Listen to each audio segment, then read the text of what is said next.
হরিদ্বার থেকে প্রায় 6 কিলোমিটার দূরে কনখলে এটি হলো হরিহর আশ্রম। এই হরিহর আশ্রমে দুটি শিব মন্দির রয়েছে। এটি হলো পারদেশ্বর শিব মন্দির। এই মন্দিরের একটি বৈশিষ্ট্য আছে। এই মন্দিরের শিবলিঙ্গ পারদ দ্বারা নির্মিত, তাই নাম পারদেশ্বর মহাদেব বা মার্কারি মহাদেব।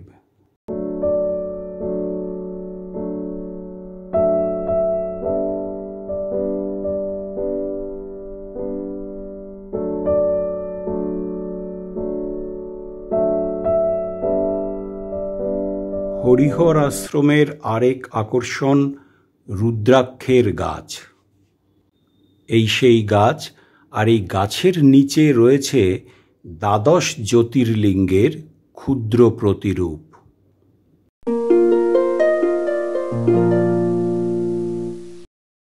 আশ্রমের দ্বিতীয় মন্দির মহামৃত্যুঞ্জয় শিব মন্দির। এখানে দেখুন নন্দী মহারাজ কেমন আকুল নয়নে চেয়ে রয়েছেন তার প্রভুর দিকে।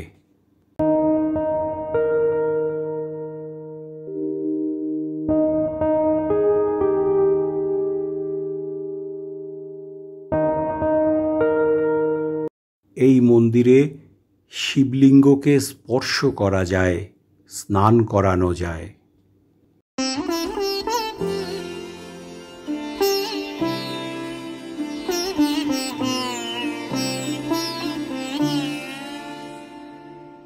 এখন যেখানে হরিহর আশ্রম, পৌরাণিক যুগে সেখানেই ছিল দত্তাত্রেয় মুনির আশ্রম।